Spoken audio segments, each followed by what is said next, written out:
My hands trembled with silent rage as my sister smirked across the Christmas table.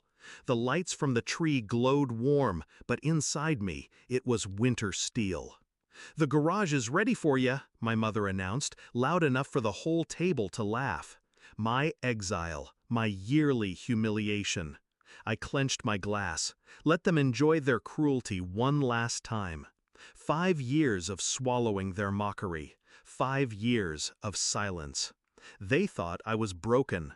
They thought I was nothing. What they didn't know was that while they laughed, I had built an empire. In the shadows, in secret. And tonight, Christmas would be their reckoning. It hadn't always been war between us.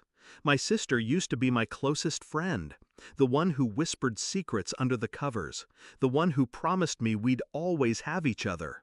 But promises rot fast when envy takes root. I first noticed the shift in her eyes when I got into university, and she didn't. The way she smiled too wide when I failed my first internship. The way she accidentally revealed my struggles to the family, dressing them as concern. By the time my business idea failed and I had to move back home, she had fully sharpened her knives. Every family dinner became theater. Her mocking jokes, my parents' laughter, their pity disguised as advice. And then came Christmas 5 years ago. She handed me a box wrapped in gold. Inside, a mirror. "Maybe next year you'll have something real to bring to the table," she said.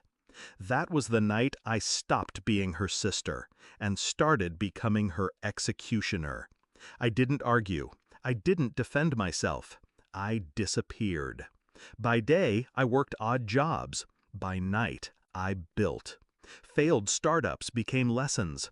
Connections turned into contracts. Every slight, every laugh, every cruel word fueled me like fire. I operated under a name none of them knew. A company without a face, growing quietly, weaving itself into industries they depended on. And when I learned my sister worked under a boss whose company's future was tied to mine, I smiled for the first time in years. The pieces were aligning. Christmas this year was my chosen stage. The table was set with silver and glass, laughter echoing through the house as if joy could smother cruelty. My sister leaned close to her boss, glowing with the smug pride of someone who believed she had power. She looked at me like I was still that girl with nothing, and I let her, because the timing had to be perfect. It began with a vibration. Her boss's phone lit up. Then again and again, notifications flooding like a storm. I watched his face pale as the emails appeared. Contracts canceled, investors pulling out, suppliers cutting ties, all from the same sender, the mysterious CEO no one in the industry had ever met. Until tonight.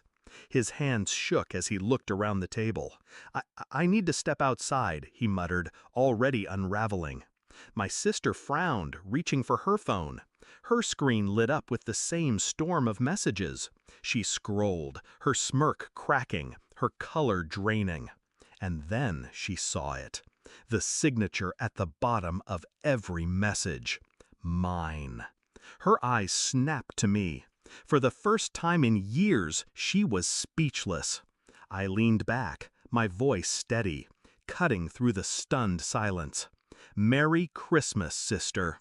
The table froze, forks halfway to mouths, my mother's hand covering her lips, my father staring as if seeing me for the first time, and my sister collapsing in real time, the weight of 5 years crashing down on her shoulders.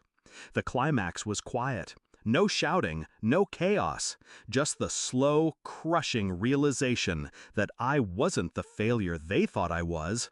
I was the storm they never saw coming. Her boss left in a rush, already on the phone, already ruined. My sister sat trembling, the glow of the tree lights mocking her pale face. And I stayed calm, sipping my drink, my revenge unfolding like a symphony I had composed note by note. Later, when the dishes were cleared and the silence was heavier than the snow outside, I walked past her. She reached for me, whispering, "Why?" I paused. 5 years of exile. 5 years of laughter at my expense. 5 years of her mirror reflecting nothing but cruelty. "Because you taught me how," I said, and walked away. Now, as I sit in the quiet aftermath, I don't feel guilt. I feel release. My empire is no longer hidden. My voice no longer silenced. They mocked me for living in the garage, but tonight I left them buried in ruins they can't escape. And my sister finally understands. I am not the failure she created. I am the reckoning she earned.